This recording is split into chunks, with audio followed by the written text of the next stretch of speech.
hearing.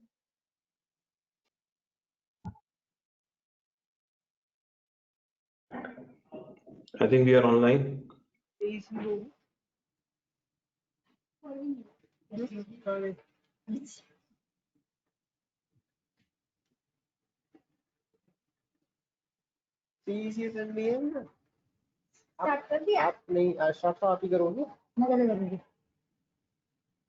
Yeah, Payal, please go ahead. We are live now. Hello, Yeah, ma'am, we can see you. my video was on. No, ma'am. Yeah, I have to switch on. No, yeah.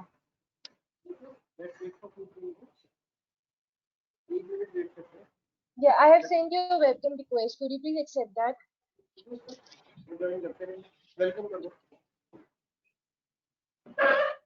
Yeah, we can see you now. So can we start? Just let me know when you can Yeah, start. please, ma'am. Please go ahead. Good evening, everyone. On behalf of ASSOCHAM, I welcome you all for this very important day, which is Neuro Health Day. We are celebrating along with Narayana Health. As you all know, we are just going through very tough time these days because of COVID-19, which were never even thought about. So, to highlight these very important subjects, the Neuro Health Day, we are organizing 2-day web series. And for this, we have some very pertinent topics to discuss about how neuroscience is being affected because of this COVID-19. We have various specialist doctors from Narayana Health, and I welcome them all. Dr. Neha Agarwal, who is going to be the moderator for this session, Dr. Anurag Saxena, Dr. Sahil Kohli, Dr. Ashish Srivastav, Dr. Amit Srivastav. So, Dr. Neha Agarwal, may I request you now to please take the lead and go ahead further. Thank you. Thank you, Ms. Payal. A very good evening to all.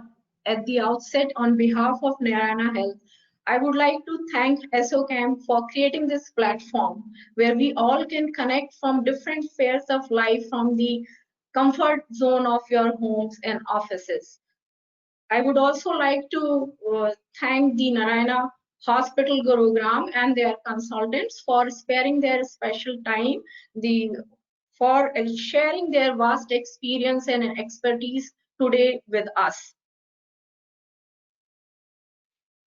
A little bit talking about the Narayana Hospital Gurugram. It's a super specialty hospital and is NABH accredited and is providing services for oncology, cardiology, liver and kidney transplant, pediatrics, neurosciences, orthopedics, and others. And the hospital has been working round the clock even during this lockdown situation has ensured that all the preventive and the best measures, safe measures are taken for the safety of our patients who are visiting to our hospital. Besides that, we also have the NH consultation program to reduce the risk of contracting the infection during this prevailing coronavirus pandemic. By now, we all know about the COVID-19 coronavirus infections and its immense high risk transmissibility potential, which has led it to be a global health concern. Although we know that the common symptoms are fever, malaise, and respiratory infestations, but the virus has also shown neurotropism, leading to the neurological signs and symptoms. Besides the clinical aspects, the psychological factors also play an important role in maintaining the neuro health. And for enlightening us on these topics, we have with us today two eminent speakers, Dr. Anurag Saxena and Dr. Sahil Kohli. So to begin with, I would like to invite first Dr. Anurag Saxena. Dr. Anurag Saxena is the senior consultant and head of neurosurgery department at Narayana Super Specialty Hospital, Gurugram, and he has a vast clinical experience of 15 years and did his MCH from prestigious GP Pant Hospital and Maulana Azad Medical College, New Delhi. After completion of his training, he moved to United Kingdom where he did his FRCS in neurosurgery from Royal College of Surgeons of Edinburgh and fellowship in spine surgery and pediatric neurosurgery. When he returned back to India, he joined Apollo Hospital, Indore in July 2016, where he has the credit of establishing neurosurgery unit as a center of excellence. He has a vast national and international experience in the field of neurosurgery.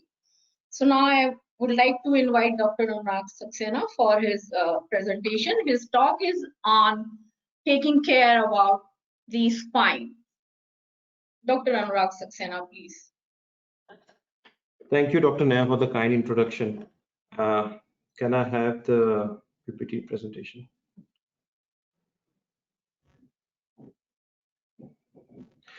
So meanwhile, the presentation comes up.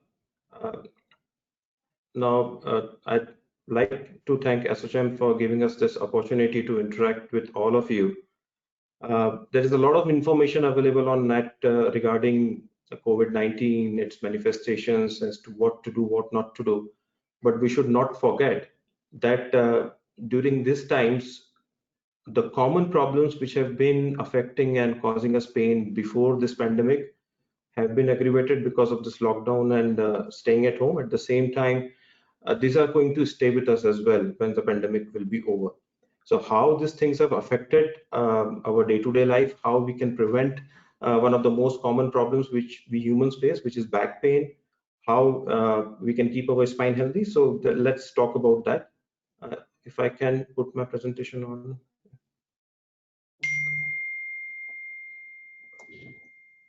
Is my desktop view level there? It is visible. Yes, we can see now. Right.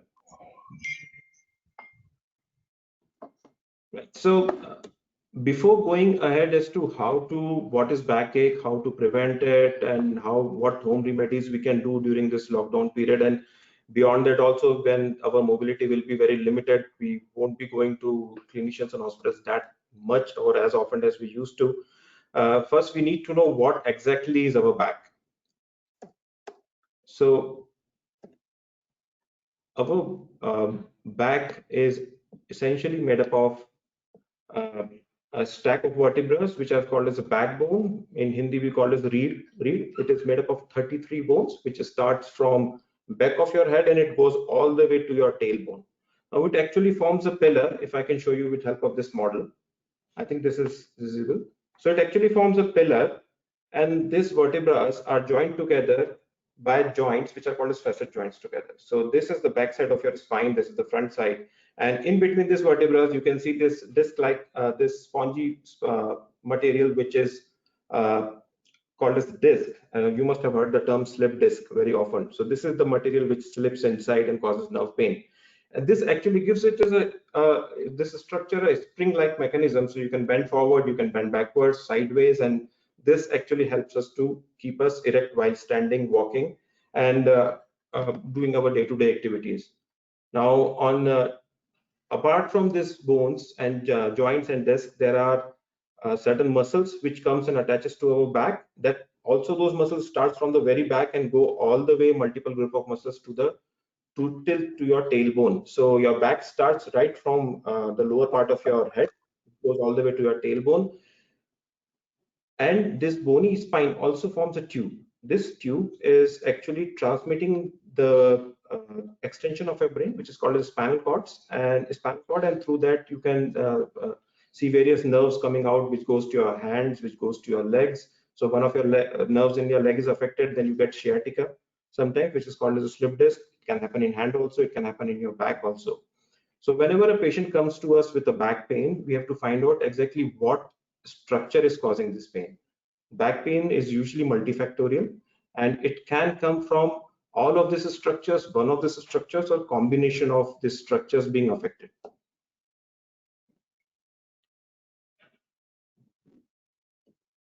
So this is an MRI picture of, I mean, you must have gone through MRI, you must have been advised, or your near and dear must have been advised MRI. So you can see these are the vertebral bodies. In between these vertebral bodies, there is a disc material. The yellow thing which you can see is your spinal cord, which is in the spinal tube. This is the part of your back, and this is how the your spine is structured. And this is the group of muscles which you can see attaching right from the back of your head all the way to your tailbone. So having a basic concept of what exactly when we mean that my back is aching, my neck is aching, I have a cervical pain. So now you have a basic idea as to what exactly your back is. Let's come to back pain. Now, why it is important, why we should talk about back pain, especially during this era, because it has already been a common problem for all of us. 8 out of 10 people suffer from back pain so severe that some point of the time the body requires an outside help. Now, this outside help can be a simple tablet of Crocin, or it can be a complex spinal surgeries where we have to put screws and rods and fix your spine. But majority of cases are self-limiting and can be prevented. And it is important because although in India we do not have much of data available, but this data from United Kingdom shows that the cost to society and to the health system is immense. And this can be prevented. This is one of the preventable diseases. Most of the back pains can be prevented, or at least can be reduced in severity if simple lifestyle modifications can be followed. So most importantly, what exactly is the cause of back pain? What causes back pain? Well, most of the time we don't know, because as you by this time you know that it's a multifactorial thing. But the most important culprit is poor posture, lack of exercise. You can strain or sprain your muscles by doing certain unwanted and unwarranted activities. However, there are certain specific conditions which you should be aware of that will cause pain and have very specific clinical features which help us to diagnose that you might be suffering from those conditions, like spondylosis, which means normal wear and tear, slipping of vertebrae on each other. You commonly see it in old ages, sometimes as a result of trauma. Sciatica, leg pain, which happens when you have a slip disc and there is a compression on the nerve. What exactly happens is you will have a back pain or a buttock pain. The pain radiates down your legs all the way down to your toes, sometimes to your knees, and sometimes you can have tingling, numbness, and in severe cases you can have weakness. You can start dragging your feet. That means that the nerve damage is ongoing and it's severe. Stenosis is a common word you must have heard, or if it's especially very common after 50-55 years of age. Because of the degenerative change, the spinal tube starts to shrink because of the bone overgrowth and muscle ligament overgrowth, and the nerve starts to compress. And so much so that it starts to give you back pain and pain in your legs, numbness in your legs. And these are the specific causes which can be treated. Now, what should I do if I have a back pain? How can I help myself at home? If I'm at home and I have a back pain, what can I do? As I say, most of the time, back pain is reversible. It is not a serious problem. Over-the-counter painkillers can help you. The over-the-counter painkillers, when I say like a simple Crocin or any pain relieving gel, there are multiple advertisements on TVs can be used. But here, I have to caution you about certain drugs, which when you go to a chemist shop and you take those drugs, for example, Combiflam, Ultracet, and you take those drugs without knowing the side effect profile of those drugs or without a prescription, chemist doesn't know what your background is, what is your medical background, and you can have side effects of these drugs. These drugs are called as Schedule H drugs, although it is available over the counter in India at chemist shop, but it should be taken with a prescription of a doctor and under supervision of a doctor, because you should be aware of the certain side effects. The clinician is aware of certain side effects. They might be associated with your kidney problems, liver problems. You can have ulcers, gastritis. So always take Schedule H drugs with a consultation of a doctor. But however, over-the-counter painkiller drugs like paracetamol, simple gels, heat patches, hot and cold patches are usually helpful in back pain. Most important is to maintain a healthy lifestyle. A regular exercise regime, if you can follow, is the best method to prevent and treat your back pain. most of the back pains are mechanical and because of inactivity and stiffness of the muscles. And you can potentially prevent and cure it. Swimming, walking, yoga, going to gym, you can do those kind of things at home. If walking is allowed in your society nowadays, simple walking, brisk walking, you have, or we all have step counters on our phone. You have Fitbits now. A simple brisk walking with 10,000 steps is all you need to keep your spine in a flexible and a healthy position. Always check your posture frequently, whether I'm sitting right, whether I am holding an object in the right way, whether I'm lifting the object in the right way, should I sit on the ground at this time? There are multiple things we are going to talk as to how you can keep a check on, and you can gradually build up the right posture into a lifestyle, and gradually it becomes a way of life. So we are going to talk to you about those things. Again, how lifting things correctly, we are going to come to that. Watching your weight, it is very important to watch your weight. Males have, after certain age, have a tendency to gain fat on the lower trunk. It's called as pot belly. Now, what exactly pot belly does is, it not only put unnecessary strain on your back, it shifts your center of gravity forward. So your spine has to work a lot to keep you straight up. So muscles have to work a lot to keep you straight up in overweight conditions, and eventually it gives away at some point of time and you will start having back pain. It won't go away until you reduce your weight. I mean, you can do exercises and other things for back pain per se, but if you reduce even 5 to 10% of your weight, you will see significant reduction in your back pain. Females in the low at certain age have a tendency to gain weight in the lower part of the abdomen and the buttocks, and so again there is a strain on the muscles, and again the back pain problem starts to happen. There is slipping of vertebrae and degenerative problems starts to happen. So it is always advisable to maintain a normal BMI and always watch your weight.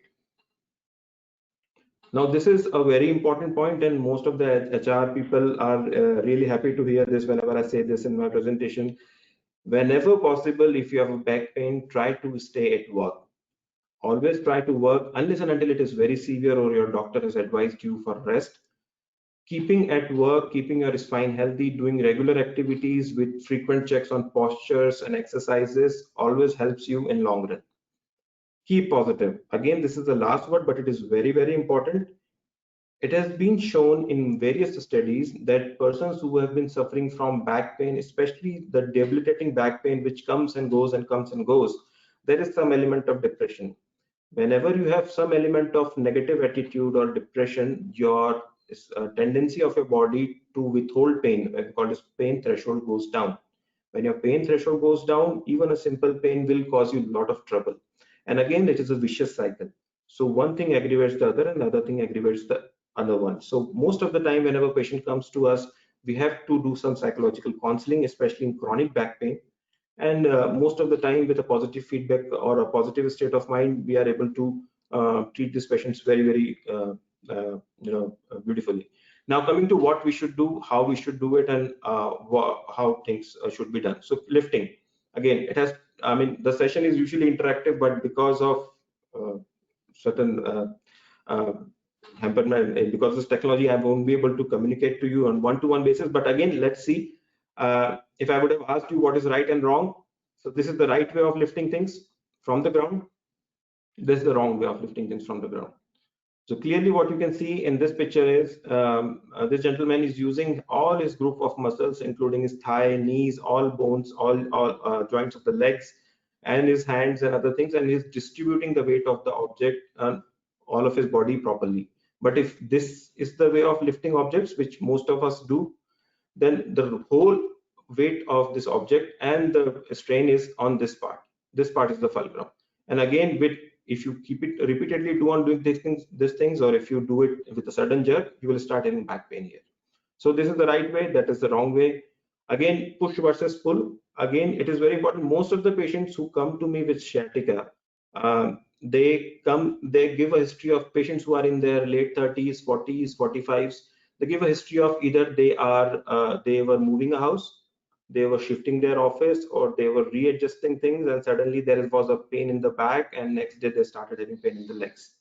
So if there is a heavy object, for example, a washing machine at your home, or a big desk, or in your office there is a big printer or a photocopier machine, to move it, whether you should push it or you should pull it towards you to move it from one place to another? Now the answer is you should push it, because whenever you are pulling an object, you are taking the weight of object on your body, on your spine. It not only causes a lot of strain on your back and your muscles, leg muscles, it also, you have also a significant chance of injuring yourself in case there is a slip or something if it moves suddenly towards you. When you are pushing an object, you are putting your weight on the object and you are pushing an object away.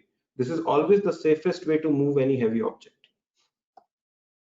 Again, it is very common in school children, especially when they are in their 10th or 11th standard. By the time they reach there, they come to us with shoulder pain, cervical pain, sometimes back pain, because of wrong way of handling the backpacks. They're very, very heavy backpacks. Nature has made us symmetrical into right half and left half, and we should always respect that. So always use both straps so that the weight is distributed accordingly and equally on both sides, and that always prevents. I've seen individuals carrying the bag here and driving with the mobile phone here, and that in long run is very, very detrimental for your spine. So that should be avoided. So again, this is the wrong way. Again, lifting heavy objects from overhead. Now, these two pictures you can see there is only two important differences in this. This is the wrong way, this is the right way. So in this right way, there is a small step here, and the elbow of the gentleman is bent. So he is lifting an object which is above his height, but he's using a small stool. By doing that, he has just bent his elbow. So he's using his muscle groups in his upper arm and is distributing the weight of his object, and the strain on the back is less. At the same time, there is less chance of injuring his head and cervical spine if in case the object falls on him. Again, balancing act is very important. If you are carrying multiple loads, try to balance it on both sides to maintain the symmetry and avoid unnecessary bend on your spine. For persons who have a long-standing jobs, when you have to stand for 5 hours, 6 hours continuously, it is always advisable to keep shifting your weight from one leg to another leg. If possible, keep a small step and try shifting your weight from one leg to another leg. This helps in relaxing one part of the muscle while shifting load to another, and then relaxing that part and shifting load to the other part of muscle. And that will help you in long run in preventing back pains and strains. Whenever you are mopping, raking, cleaning at home, especially in lockdown eras, always try to take a mop with a long handle and try to do it in a straight or a erect manner. The whole idea in all of these pictures is to keep your spine straight and avoid excessive bending.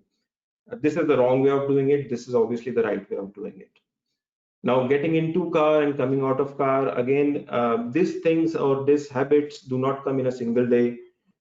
You have to keep reminding yourself that I'm doing this wrong. I should have done this like that way, and from next day probably, or from next time onwards, I'll do like this. So getting into the car, you should not step into the car, you should not cave into the car, you should actually sit into the car and then rotate yourself into the car, and then coming out also should be the same maneuver, especially in low lying cars and sedans, where you go into the car, coming out of the car, again it should be. So these are simple things. If you are able to inculcate it in your day-to-day life, it will pay you dividends in long run. Your back will be healthy and flexible for a long time. Again, sitting in office, sitting at home, most of us are working at home who are sitting in office for a long period of time in front of their desktops or in front of your laptops. The right way of doing it is obviously to keep your screen at least 20-degree angles. That is the advisable angle with your eyes. Sit with a good back support. The lumbar support should be there in a chair, but most importantly, the relationship of your knees and hips, they should be in the same line, or if possible, the knees should be slightly up. If your chair doesn't allow it, use a simple step and put your feet on the simple step so that your knees are slightly above your hips. That relaxes the back muscle. But even if you're sitting in a perfect posture, avoid sitting in this perfect posture for more than 20-30 minutes.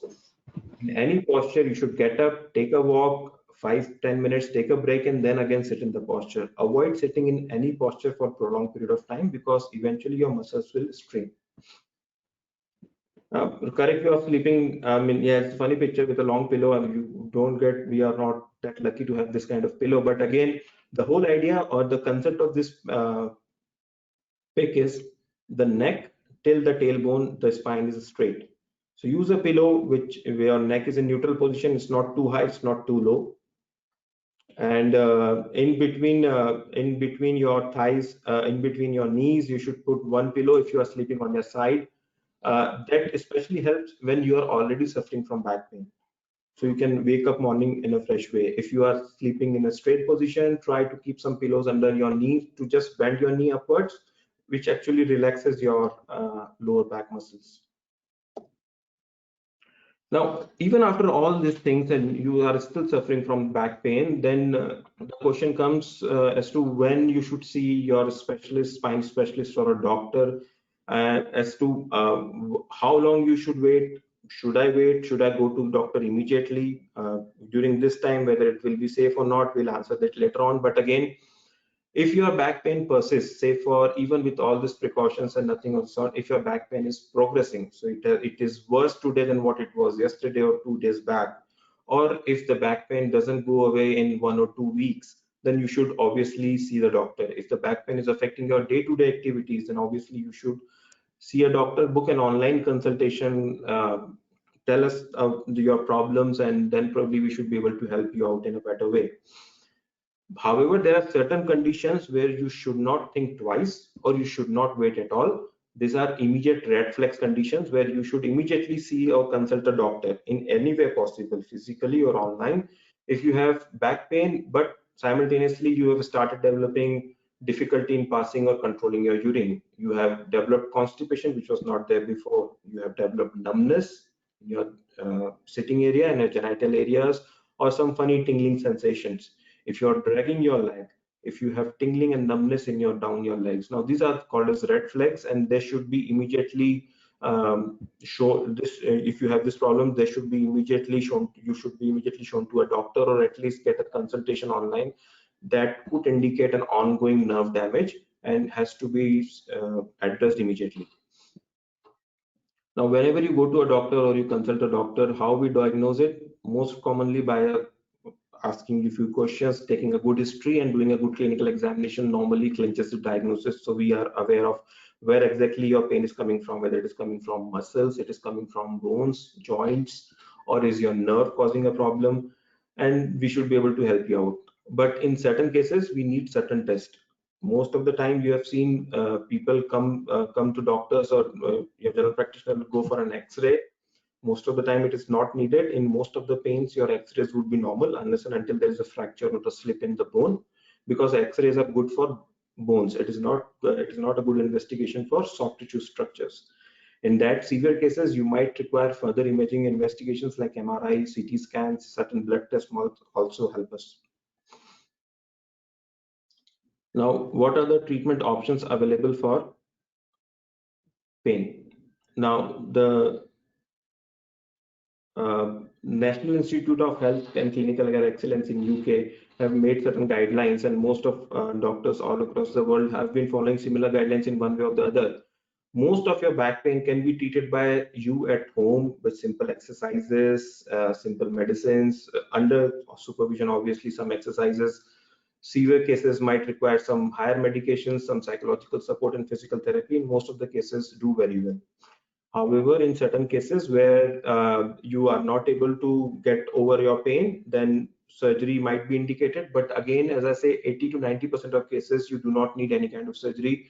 Simple exercises or a doctor consult or physiotherapy should be able to help you out. But if needed, then you can have injections in between, and in serious cases, you can have surgeries to relieve your back pain or sciatica or to prevent damage to your nerve in the further cases.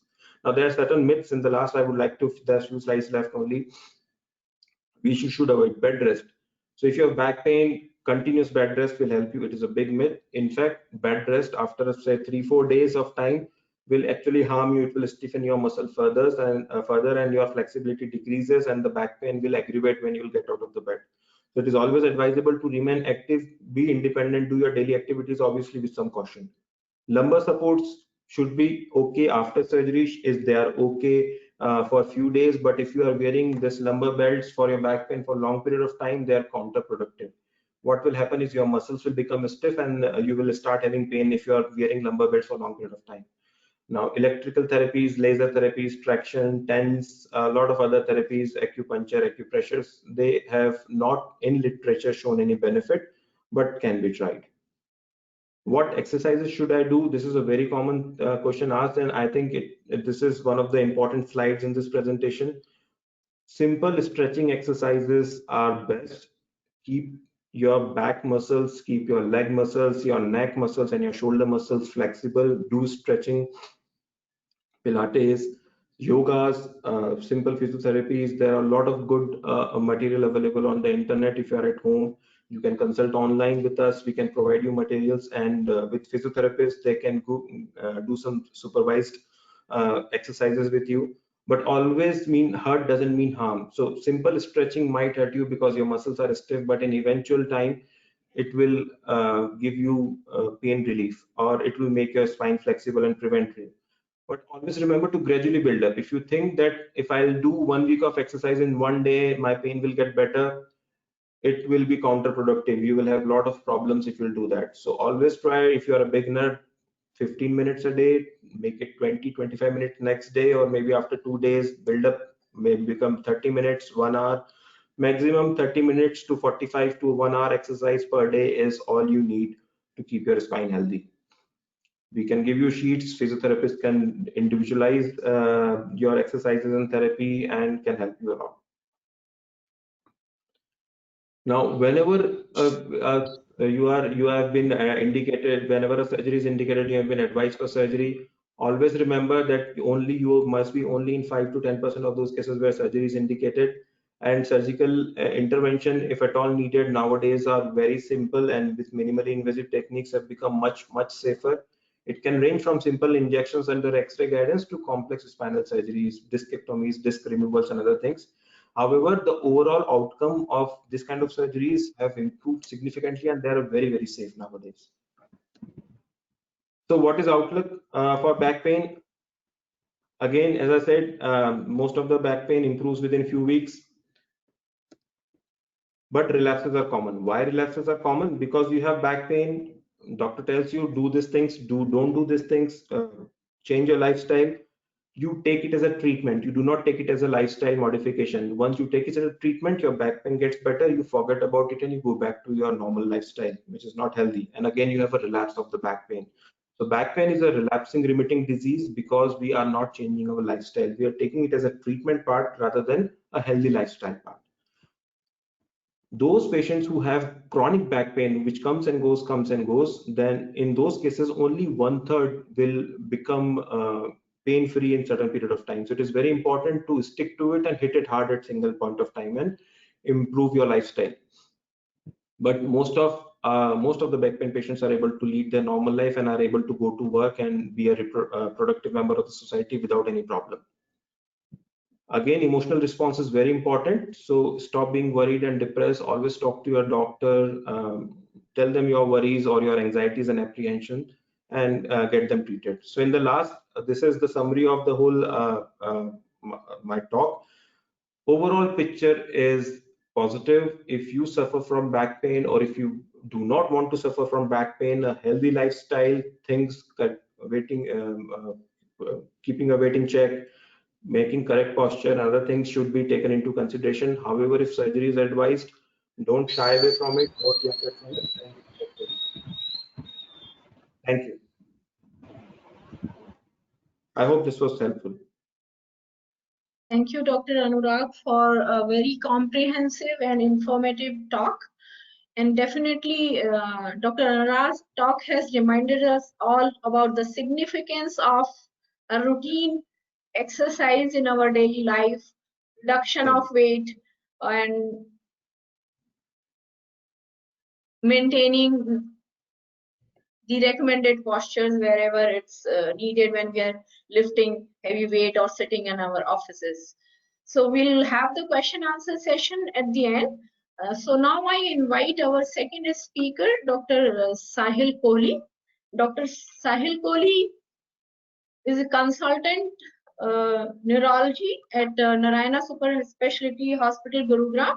He has done his 3 years DM training in neurology at CMC Vellore and also worked as assistant professor in Department of Neurology, CMC Vellore, and done his 1 year fellowship in stroke neurology at AIIMS, and which has involved training in diagnosis, management, and intervention of stroke patients with neurorehabilitation. He has keen interest in stroke diagnosis, management, intervention, in inflammatory diseases of the nervous system, and also in headache and disorders of skeletal muscle, peripheral nerves, and neuromuscular junction. Dr.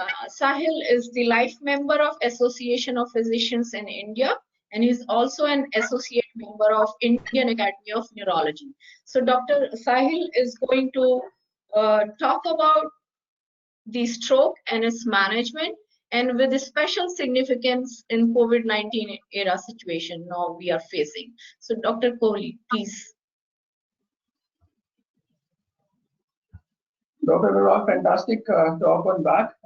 Dr. Neha, thank you for a warm introduction. So yes, I am going to talk about stroke, especially in times of Corona. What is happening around the world is that our health systems are getting overwhelmed with resources as more and more Corona cases are rising. But at the same time, emergencies don't cease to happen. So what my aim through this talk is to make you aware how a stroke emergency should be tackled at home. I mean, how it should be diagnosed at home and how we should do the right decision to bring the patient home. So the outline of the talk is what is stroke, what are the types of stroke, how do we identify stroke, what do we do once we identify a stroke, what are the treatment options which are available right now, and what is the stroke protocol followed in our center, and few cases. I'll give an example of the cases done at our center. So stroke basically is a disease that affects the blood vessels which go to the brain. Stroke happens when the blood vessels going to the brain gets blocked by a clot or it bursts. I'll show you a slide. There are basically 4 blood vessels, 2 in the front and 2 in the back, which take blood from the heart to the brain. If there is obstruction in the blood vessels of the brain, it causes cessation of blood flow, and brain is a highly oxygen dependent organ. Every second that brain is deprived of oxygen, there are 32,000 neurons which die. So it becomes very important to identify the stroke and take its treatment on time. So this slide shows the blood vessels flowing to the brain, and if there is a clot in the blood vessel,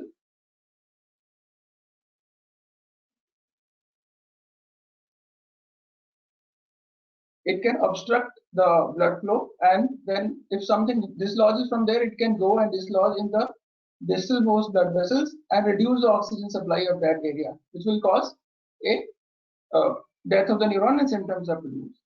So basically, strokes are basically 3 types. One is hemorrhagic stroke, where the blood vessel ruptures.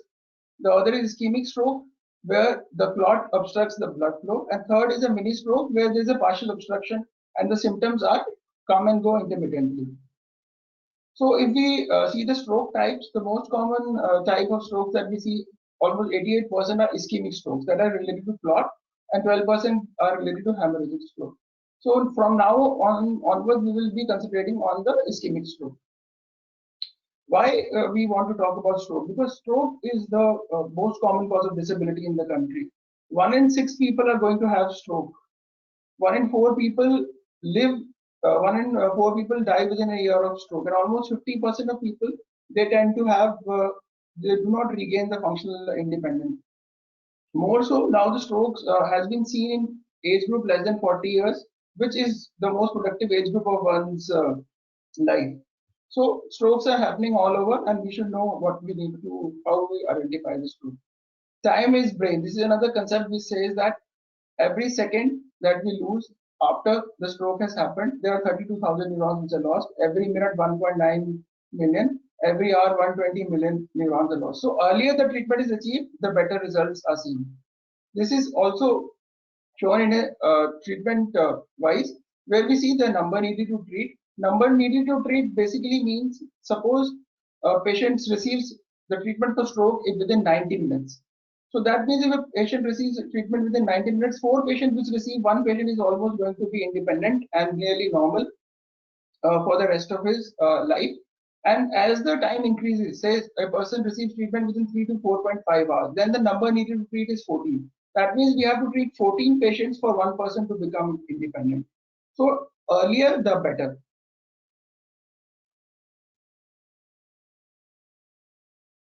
So this slide actually shows white part is the brain, the blue part is the penumbra or the salvageable tissue of the brain, and red part is the dead tissue, which is the brain. So as we see through the slide, at 1 minute there is large penumbra, which is the salvageable tissue of the brain, and at 3 hours there is a large core and the penumbra is reduced. So the idea is to take the treatment as early as possible. Suppose a patient takes a treatment at 15 minutes. So the deficits that are going to remain with his life are going to be the small, which is small because the core is small. However, a patient who receives treatment at 3 hours, the deficits are going to be more. How do we identify stroke? So once we know what is stroke, the next step is how do we identify a stroke? So we don't need to be neurologists or we don't need to be a doctor to identify a stroke. Everybody in their household, even their domestic health should know, because we all have elderlies at home. We should know what are the symptoms of stroke. So this has been simplified by American Heart Association, where by this word FAST, where F means sudden onset facial dropping of one side. A means sudden onset of arm weakness. We ask the patient to lift both arms. If they are not able to lift one arm, that is arm weakness. Sudden onset of speech problems, that somebody was talking to you and suddenly they start talking in a way that they are not clearly audible. And time is the most important factor, that once you spot a stroke, you have to seek the treatment, and the treatment period only is 4.5 hours. So similar to fast, there is a Hindi word bachav, which needs to be known to everybody. B means बाजू का कमजोर होना, च means चेहरे का टेढ़ा होना, A means आवाज का थरथराना, and V means वक्त अब ना गवाना, और 4.5 hours में treatment के लिए hospital पहुंच जाना. So after knowing what is stroke, after knowing how to identify stroke, the next big question is what do you do if the stroke is happening? Suppose you are watching a movie in a theater, or you are attending a marriage function, or you are in a office working and you see your colleague having stroke. So what is the first thing that we should do? So a thing that needs to be done is that you should know where you are living, where you are working. You should have a designated, or you should have a at least notice, which is the stroke ready center near your house. So those stroke ready center is a center basically which has 24/7 CT scan facility and a neurologist available. What we should not do is we should not wait for the improvement. We have seen many patients, they say, रात को weakness आई थी हाथ में, but we thought we'll just go to the doctor in the morning and see. That is strongly discouraged. कभी भी time मत waste कीजिए, and do not take BP medication, because studies have shown that certainly taking blood pressure medications can increase your chances of stroke.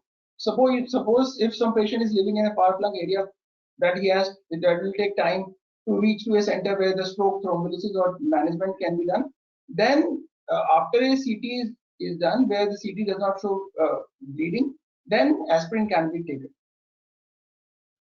So what are the treatment options which are available? So if you have a stroke in Canada, if you have stroke in US, if you have stroke in Bangladesh, the standard treatment which is available is for chemical thrombolysis is tissue plasminogen activator. This is the drug that can be given to the patient within 4.5 hours of onset of stroke. So the results that have come with this drug is that if this drug is given to 100 patients who have had stroke, there are chances that 70 to 75% people will be almost near normal and they will be back to their life. Because it's a blood thinner medication we are giving, there is definitely a risk of up to 6% of bleeds also, which in 2% of cases can be even worse than stroke. And 20% of the patients do not recover. So now the question arises that we ask you to identify the stroke, we ask you to reach to a stroke center, we ask you for the treatment to receive stroke thrombolysis. But even then, we are telling that almost 20 to 25% patients will still not recover with this treatment. This is a group of patients who are basically large vessel strokes. So you see, large vessel strokes are basically strokes which are in the bigger blood vessels. So the bigger blood vessels sometimes do not open with the intravenous thrombolysis. These vessels basically are ICA, which is in the neck, the basilar, which is the big vessel in the back of the brain, and MCA is a further branch of ICA.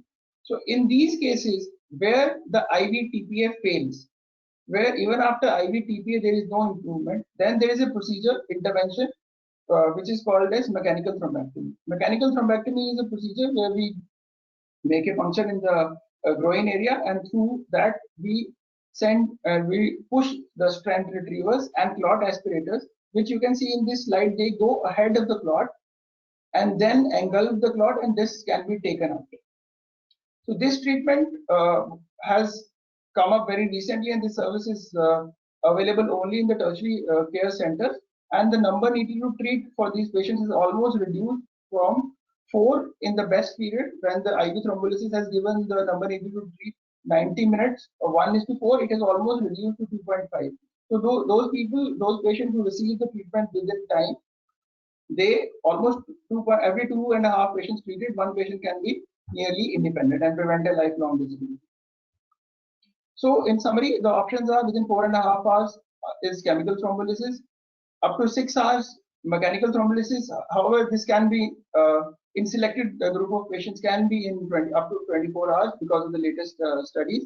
And if the patient presents very late when he is out of the window for thrombolysis as well as mechanical thrombectomy, then as a life-saving measure we have to do a decompressive craniotomy where a part of the skull is moved so that the pressure in the brain can be reduced. Why so many strokes are happening and why people are not receiving treatment? The most important factor for this is awareness. We are not picking up the early signs of stroke. We do not know what is fast. We do not know what is bachao, even though it is very simple to learn. And even though we know there is a traffic, if you are living in Delhi and NCR, it is very difficult to reach sometimes if you are far and if you are stuck in traffic. Then there is definitely possibility of experienced thrombolysis. This service is still available only in the tertiary care centers and in the metropolitan cities, and definitely lack of 24 diagnostic services. So the third stroke, which I'm going to talk about, is a mini stroke. Mini stroke is the stroke where you have symptoms for some time and then it becomes absolutely normal, and then symptoms happen for some more time and then it becomes absolutely normal. I will just give you an example of a patient I had recently.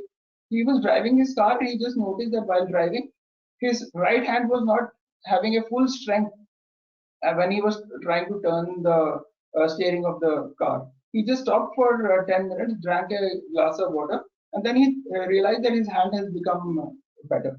So he again started driving. After driving another 20-30 kilometers, he realized that again his hand was becoming weak, and this time the weakness persisted for longer time than the first time. So these are the two episodes that happened, and after that, when he went home, he slept, and then when he got up in the morning next day, he had a complete bleeding. So these are the symptoms of transient ischemic attacks. Transient ischemic attacks are basically warning signs that a major stroke is going to happen. If there is a crescendo transient ischemic attack, that the period of weakness is getting more and more in repeated attacks, that means a major attack is going to come. And I mean, treatment should be sought as early as possible. What are the treatment options for TIA? We have to actually see subtypes of stroke from where it is originating. It may include CT scan of the brain, MRI of the brain, study of the neck vessels, echo and Holter, and according to that, the treatment is started so that the further damage can be prevented. So till now, I've told you about types of stroke, how to identify stroke, treatment options, mini attack. So, but if we understand the risk factors clearly, almost 80% of the strokes can be prevented. So what are the risk factors that need to be looked at? The risk factors are basically high blood pressure. It's a saying that 50% of the people who have high blood pressures, they do not know that they have blood pressures, and those who know they have high blood pressure, half of them do not take the medications for cigarette smoking. Cigarette smoking has a direct relation with the stroke. Alcohol intake, uncontrolled heart disease, be it a rheumatic heart disease that happens in young people or a heart attack that happens in older people. They are all risk factors for stroke. Atrial fibrillation is basically a problem where the electric activity of the heart is increased, the heartbeat is increased. These days, iWatches are being used and they are picking up atrial fibrillation, which is atrial fibrillation is a major risk factor and the treatment is slightly different. It should be picked up early. Uncontrolled diabetes and your clotting in the carotid. That means the disease where the cholesterol crystals are deposited in the carotid from where they can dislodge. There are some risk factors which are not under control. Age, gender, African American inheritance, if we have a prior history of strokes, if there is a strong family history of strokes, and some other diseases like sickle cell disease, which we cannot control.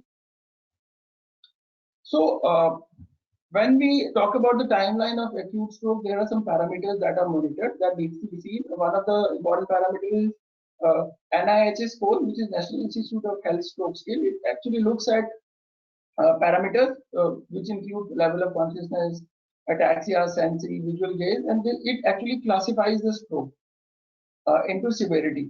So when the NIH score is 0, that means there is no stroke symptom. When it is from 1 to 4, it is a minor stroke. From 5 to 15 is a moderate stroke. 16 and above, it's a moderate to severe stroke, and actually depends upon, actually determines the outcome of the stroke.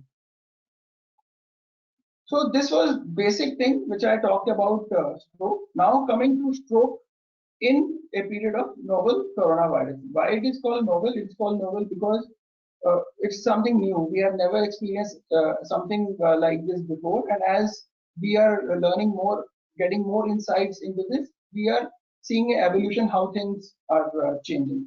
I will take you to through the literature how things have since the time Corona started until now, how things are doing. So in the earlier days, there are studies which have come basically retrospective studies which have come from the Chinese literature. They showed us that the stroke was definitely happening in the corona patients, but it was stroke which was in elderly, those who had severe corona manifestations like lung disease, those who require intubation, and it was not primarily presenting with stroke. However, when the focus epicenter shifted from Wuhan to New York, the other studies started to pour in. This was the first study which was done on 4 cases by Akshay et al. They saw that all the patients that presented to their hospitals were more than 80 years. Initially, they were admitted as non-stroke corona-like illness like breathing difficulty and cough and fever. But later on, they went to have stroke, and all the strokes were bigger strokes. That means they had high NIHS scoring, and their outcomes were bad. These were all patients who had traditional risk factors for stroke, like diabetes, hypertension, and outcomes were not good. Then on 8th of May, there was a study published in New English Journal of Medicine. It completely changed the picture. It showed that in the strokes are happening in young people. They told that large vessel strokes, that means severe strokes, are happening in people who are 33, 37, 39, 34 years of age, and the outcomes are not good. Then there was a study which was done in New York, where they have, for a period of month, they have seen the number of strokes that are coming to their hospital, and they have compared the 1 month data to the previous month data and last year's data, where they have seen the strokes are predominantly are less in number, they say almost 0.9%. However, the strokes are affecting the young population, that is people who are less than 50 years of age. They are severe strokes, and they are associated with higher D-dimer levels, which means a systemic prothrombotic state where there are a number of other things happening like pulmonary thromboembolism and DVT. And more, because they were severe stroke, they were more likely to have bad outcomes, and they were not associated with traditional cardiovascular risk factors. A study has been done in India where they have looked at 13 Apex centers in India, and they compared their data during the lockdown period. It has been clearly seen that there is almost 60% less reporting for stroke cases, even in those centers where the treatment like IV thrombolysis and mechanical thrombectomy are free of cost. They are run by government. So the numbers have reduced for both total stroke reporting, for thrombolysis and for mechanical thrombectomy. Why this is happening? Because there is lack of awareness, and people are afraid. They think that if they will go to the hospital, they will contract coronavirus. There is lack of transport, and obviously there are financial liabilities where people are not seeking care in the government hospital and they're not affording the private setup. So there is another study which is first I talked about the Chinese data, then the American data. Now there are which comes from France. It says that there is almost 21% decrease in the number of cases of stroke when they compare it to the last month and the previous years. And the time in delays is also there for seeking the medical care. Why this is happening? The reasons that they discuss are again because of the unprecedented system on the emergency medical services, lack of transportation services, and transfer because mechanical thrombectomy is done only in tertiary centers. From the primary stroke care center to mechanical thrombectomy, there is lack of transportation services. These are all overwhelming because the corona patients are mostly using them. So this is another study which came from Hong Kong, which showed that white is a pre-COVID and the black is a COVID. That the time that that onset to door, after the onset of treatment, that the patients are reaching the hospital, there is almost 60 minutes delay. And the proportion of patients who are reaching the hospital within time is reducing from almost 70% in the pre-COVID times to 50% in the COVID times. So just recently, 3-4 days back, there is another data which has been published from China, which has looked at the whole period of the coronavirus, and they have looked all the hospitals, 280 hospitals in China, where they have again showed the stroke admissions have dropped almost by 40%, and the thrombolysis and mechanical thrombectomies have dropped by 25%. The reason: the lack of awareness, lack of transportation, fear of coming to the hospital. So I was just listening to Jesse Weinberger, who is a stroke neurologist in Mount Sinai, New York, which is the ground zero, the epicenter for the coronavirus. According to their discussion, they have received almost twice as many interventions from the previous months, and 50% of these interventions have happened in patients who are affected with corona, and most of these are there in people who are less than 50 years of age without any traditional risk factor. The second scenario that they have observed is one is a large vessel occlusion, the second is embolic stroke. So they have multiple small strokes. Those people who have multiple small strokes, they are either having a stroke shower either from a proximal blood vessel or from the heart. However, the whole workup comes negative, but they tend to have other prothrombotic problems like pulmonary thromboembolism, where they are throwing clots in their lungs, they are having clots in their legs, they have high D-dimer levels. And even with these numbers, there are not many patients who are coming late for interventions like IVT and mechanical thrombectomy. What they have found is that bridge thrombolysis, that means thrombolysis followed by mechanical thrombectomy, gives the best outcomes because these are not old clots. These strokes are happening in young people, so they are freshly formed clots. And if you give IV thrombolysis in time, they sometimes even the large vessels open up, and there is no need for mechanical thrombectomy. Those patients who are presenting as stroke and then turning out to be corona positive later by routine testing are actually doing well. However, those patients who are having severe COVID complications, those who are intubated and on ventilators, they are being picked up late because obviously they are on ventilator and the clear signs are not there and they are doing bad.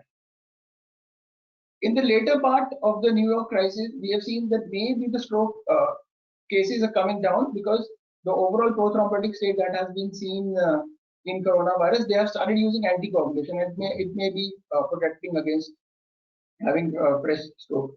However, they summed up that every new case in this time of corona should be suspected to be due to corona and taken all the precautions until proved otherwise.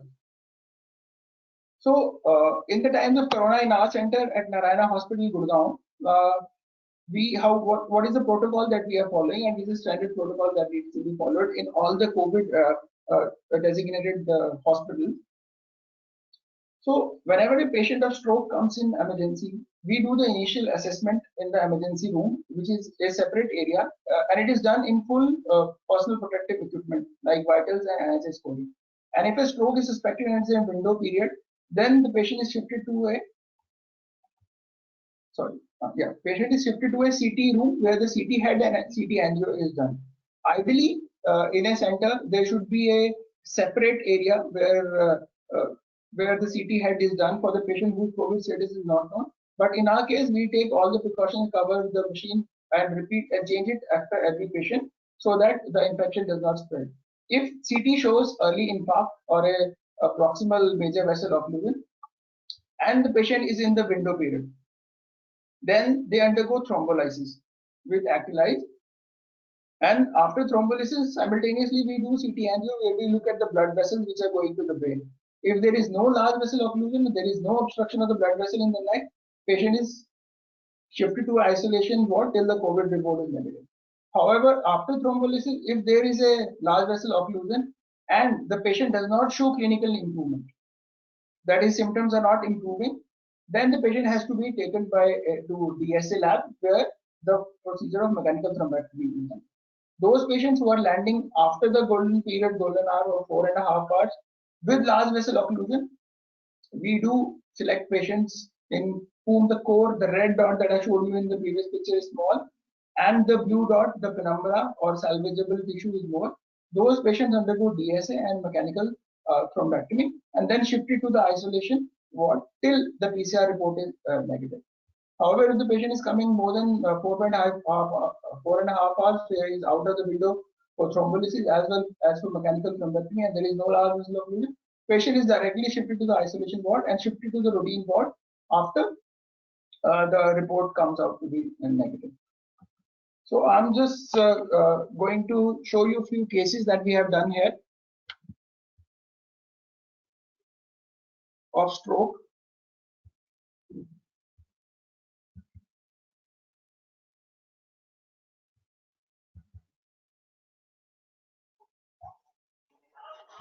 This is a patient who presented to us with right-sided weakness within the window period. In this video, you can clearly see that when we ask him to move his left arm, he is able to lift it. But when we ask him to move his right arm, he is not able to hold it. It is falling as if there is no life in this. Similarly, in the leg,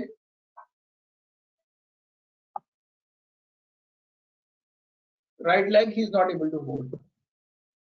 When we did his MRI scan, we saw that this was the area where the clot has already happened. This was the core, and this is the area which was at risk. If the treatment if a treatment was done in time, this area would have been saved. So on angiogram, there is a cut in the blood vessel. There is no blood vessel here after this because there is abrupt cutoff of the blood vessel. And after mechanical thrombectomy, the complete blood flow is restored. This is the same patient next day.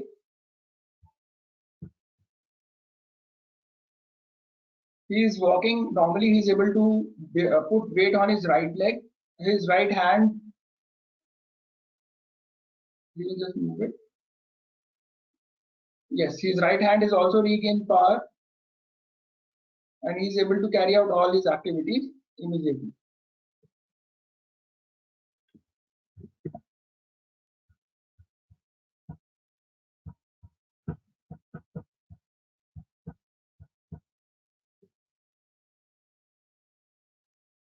Once again.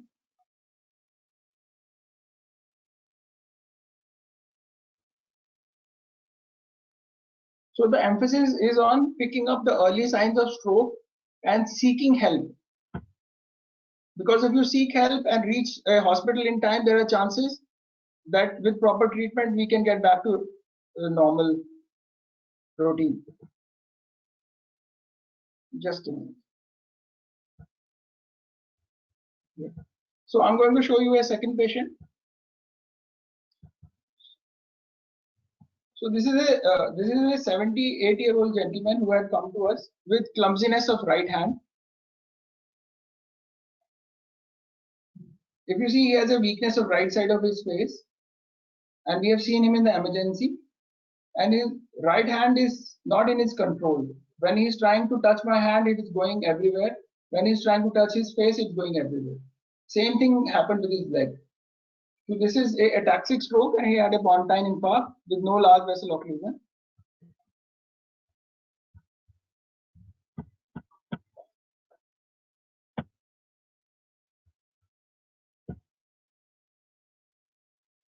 Just a second.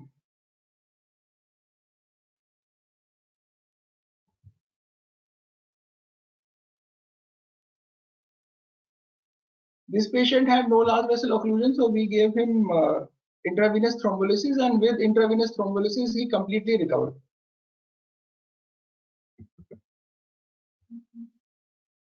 Just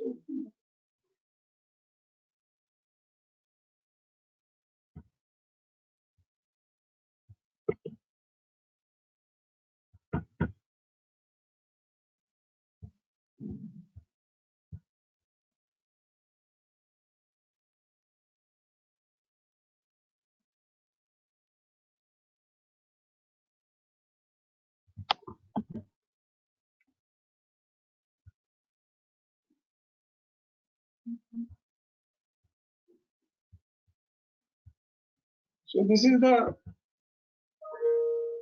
this is the post. The next day after intravenous thrombolysis, we see he is able to walk.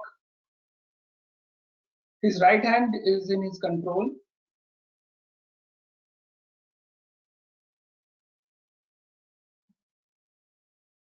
And he is able to do the finger nose test, which he was not able to do previously. First with the left hand he is doing, and now with the right hand.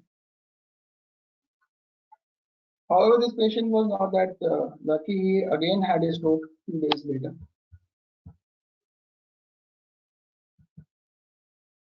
So this is the young guy I'm going to tell you. He is almost a 28-year-old boy who, when I was called around 1:30 a.m. in the morning, he had left-sided weakness.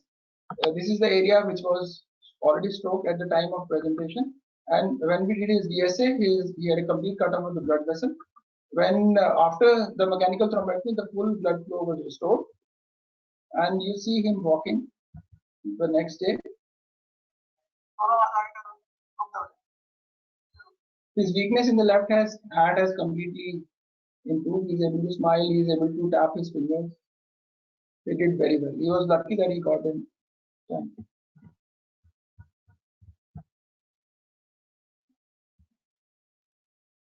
So this is another young patient who was being seen in casualty as maybe a conversion reaction. He had a dense MCA sign.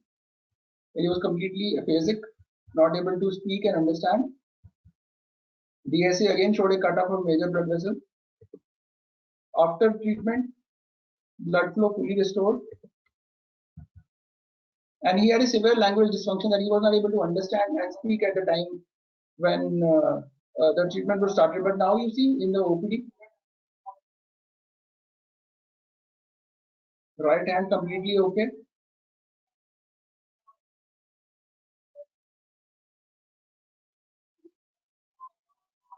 His speech has also improved dramatically.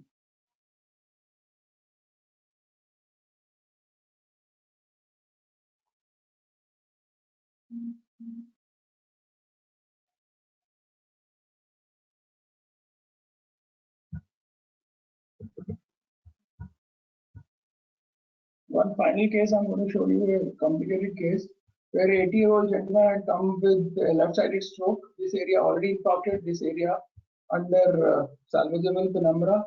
He had MCA occlusion as well as IC occlusion tandem lesion. He underwent mechanical thrombectomy and completely improved weakness of the left side.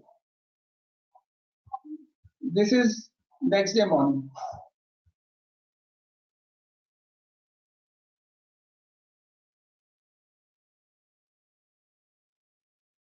Complete improvement of left side. He is able to tap, which actually tests the dexterity and is the function which comes late when the movement happens.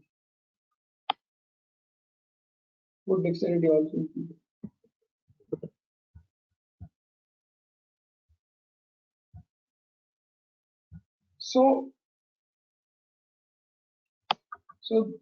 So this is our hospital where we do, this is our emergency where we see patients first. This is a 128 slice CT scan that we have in emergency where the CT scans and CT angiograms are done. This is a 3 Tesla MRI machine where when things are not clear on CT, we go to MRI for that. This is the neurophysiology lab that we have. We do all kind of neurophysiological procedures including VEPs and video EEG mutations. This is the cath lab. This is the young guy whose procedure is being done by Dr. Tariq Mateen, who is an interventional neurologist, and it is 3:30 in the morning.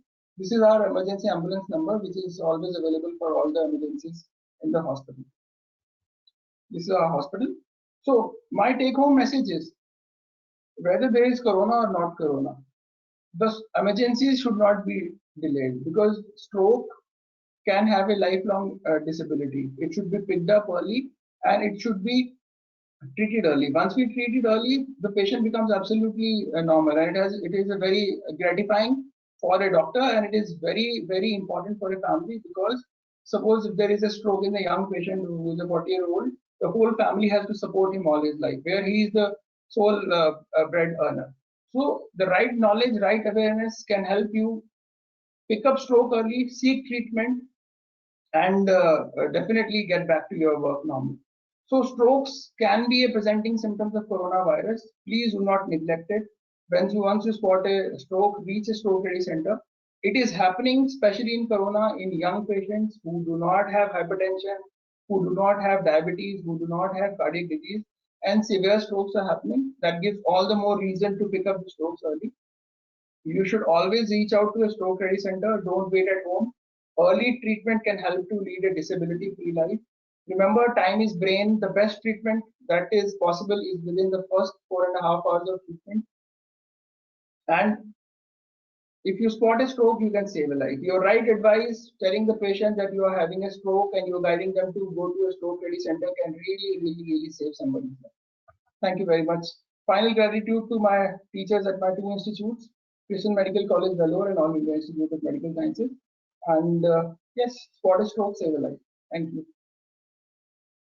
Thank you, Dr. Sahil, for giving us a beautiful talk on stroke management and giving us the significance of having the early action even in this COVID era situation, so that the mortality and morbidity can be reduced from stroke, even in younger patients. So now we open the session for question answer. So there has been a question it's directed towards Dr. Anurag. So there is one question that about a male person, that he is 28 years old and he's been having a chronic backache problem, and mainly due to the long hours of up and down every day. So he needs to know what is to be done in such situation, because that's his work profile, and so he's been going for long hours up and down. I gather he has to travel for long durations, sitting in a single position in the car seat or maybe on his bike. That is, see, the only option right now left is if your job involves commuting a lot and traveling a lot and sitting in a driving position, be it a motorcycle or a car, in a long period of time, is you have to make sure if you're in a car that your car seat is comfortable, especially there is a lumbar support, there is a curvature on the front and the back side of your car, so your back spine is properly supported when you're sitting in the car. That is important. Another thing is, what is important is do regular exercises. If you obviously you cannot avoid traveling, that has to be done. But if you are traveling, if you are using, I don't know if you are using a motorcycle, then always try to sit straight rather than sitting on one side. Try to balance your weight properly. If you are in the car, then obviously seating obviously matters. People who are driving cars with heavy clutches have shown to develop leg problem and sciatica problems more frequent as compared to people who are driving automatic. Obviously, it is not possible in our part of country to convert it. But the most important thing what you can do is do regular exercises in the morning when you wake up. Keep your spine healthy. There are simple exercises which physiotherapists, doctors can show you. There are a lot of good material available on the internet. Bridging exercises is one form. If you can do yoga, do yogas. Keep your back flexible. If avoiding, if you can take 1 or 2 days break, or if you can take a break in between traveling, that is also advisable. Make sure you are well hydrated, because when you are driving, you tend to drink less. So make sure your hydration levels are really well. Make sure your vitamin D and your calcium and vitamin B12 levels are well, because if you're not exposed to sunlight sometimes, and especially in Indian population, vitamin D can go at a very low level. So those things have to be taken care of. But in all of this, the crux is, if you can do morning walking, or some kind of exercise at home, or if you can do running, any form of physical exercise apart from your traveling, most of the time helps in elevating back pain. If it is so severe that you are not getting any relief after 1 or 2 weeks of exercise, then obviously it is the time to consult one of your doctors. Either there are platforms you can go online and consult the doctors, or if it is really severe, you can visit the hospitals, which are following all the precautions. Thank you, Dr. Anurag, for that advice. There's another question again directed at Dr. Anurag only. There's one patient operated hydrocephalus patient, and he's been there a patient for 3 years, and he's been operated. The shunt has been placed, although around 20 days back or something it got blocked and he fell unconscious. He was unconscious for around 60 minutes or 60 hours or so, and now the question is how to go about in future, what to do about it. Any medical solution? With repeated twice shunts have been done, and after 2 surgeries the patient has become too angry. His behavioral change has also occurred. So can anything further be done? That's the question they are asking.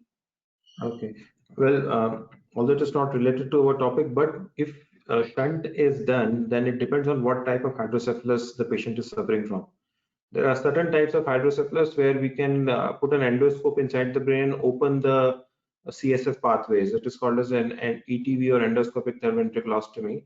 If that operation is feasible, then, and if it becomes successful, then patient can become shunt free for the rest of his life. Other option is to know what kind of shunt has been put in. So if I'm given those information, then type of shunt also has a lot of role to play in whether how frequently it is getting blocked, what is the material, what is the type of valve used. So it is quite a specific and a very complex disease, and it has to be looked into totality. So my advice would be would to see all the investigations on all the surgeries he has gone through, see the documents, and then I would be able to advise. But yes, if possible, and in certain cases, there is a possibility of becoming shunt free if you can do an endoscopic procedure in the brain. Thank you for that advice, and I think now there being no more question, but for the benefit of awareness for the audience, I would like to know from Dr. Anurag, how safe is the spine surgery in present scenario, and what is the role of minimal invasive surgeries in these days of COVID years? Just in brief, if we can have some words about it. This is a very pertinent question to right now, what's going on. We at hospitals are following special precautions, in fact more than what other establishments have been following, because we know that there is always a potential of somebody turning out to be positive patient and coming in contact with us or other patients. So whenever a patient comes to us for even for an OPD visit or for surgery, first of all we take all the precautions as to maintaining social distancing, screening at the gate itself, making sure that the patient doesn't have symptoms of COVID-19 disease. And if he has symptoms, then to be seen by medical person, medicine department first, and then we see We follow all the precautions. If needed, patient is seen in PPE. If surgery is indicated, if it can be deferred, or if there is other way where we can control the disease, then obviously most of the patients prefer that. But if surgery is indicated and it is an emergency, or if the pain is really, really acute, then the surgical, the operation theaters and all the staff have been geared up to make it the safest possible procedure we can do in the city. So all the precautions, all PPE kits, you are obviously tested beforehand. We make sure that our staff is not having any symptoms, they are screened properly, and results are what they have been before this COVID era as well. So the results are not a problem, but what we do our best to sort of relieve the patient anxiety and the apprehension that the patients have regarding these surgeries. If they can be deferred, then obviously we try to defer it. If it is long surgeries, if it is really, really important, then obviously we go ahead with the surgeries. We are doing routine cases normally here. We are taking all the possible precautions, and I don't think so it would be any problem in future, because this disease is going to stay with us. It is not going to go anywhere. We have to eventually learn how to get on top of this disease and how to not infect and get infected. That is, if we are able to take those precautions, I think routine elective surgeries and routine procedures and routine medical care should be okay for all the patients. Now, second part of the question, minimally invasive surgeries especially come as a boon during this time, because minimally invasive surgery, as we say, what exactly it involves is putting a small cut or a small puncture wound in the back, putting a scope inside your spine or sometimes in your brain, and then doing surgeries or taking your disc out. We have good endoscopes and microscopes. The obvious advantage is small cut, less pain, less complications, but most important advantage, which is relevant to this era, is patient is discharged within 1 or 2 days. So the less amount of days the patient stays in the hospital, lesser are the chances of him or her coming in contact with any positive patient, or his attendants coming in contact with any patients. So minimally invasive surgery is going to see a sharp rise or an upward curve during this time, especially when we want shortest possible stay for the patient with minimum complications. Thank you, Dr. Anurag, for the insight. Just one awareness question from Dr. Sahil, as he's beautifully given all the relevant statements about the stroke. As we know that American Heart Association has been giving recommendation about the stroke. Has there been any further recommendation in recent time? Because especially in relation with the COVID era, is there any change in recommendation, recent change? Ma'am, the stroke treatment recommendations remain the same. The only thing is that whenever a stroke patient comes to emergency, we do not wait for the test to come positive or negative. We take them as positive until proved otherwise. So the healthcare worker has to take all the precautions. They have to be in full PPE and they have to follow all the standard precautions, taking good care of themselves as well as the whole team which is working. Whereas the treatment is concerned, as it is the same. IV thrombolysis, bridge thrombolysis. Okay, thank you. So now I think there's no more other questions here. I can see there are no more questions. So we come to end of this webinar. But before we leave, I think we should summarize just a take-home message that although this is the COVID era situation, we should be cautious, but not too afraid not to take the action in time when there is a need of taking medical care. We should be taking the medical care as early as possible. And as Dr. Anurag stressed upon, daily routine exercises at home to safeguard our backs, and going for, if any medical help is required, then one has to be there and seek the medical help as early as possible. In case of stroke situations, again, one has to remember fast, what is being told by Dr. Sahil. Fast is the facial droop, arm weakness, speech disturbance, and timely seeking medical help. So that is this is a take home message. And before I close this session, I thank all the panelists, all our delegates, the SOCAM and the Narayana Health backend teams. Thank you all. We'll see you all tomorrow for the second day session of NeuroHealth webinar. Thank you all.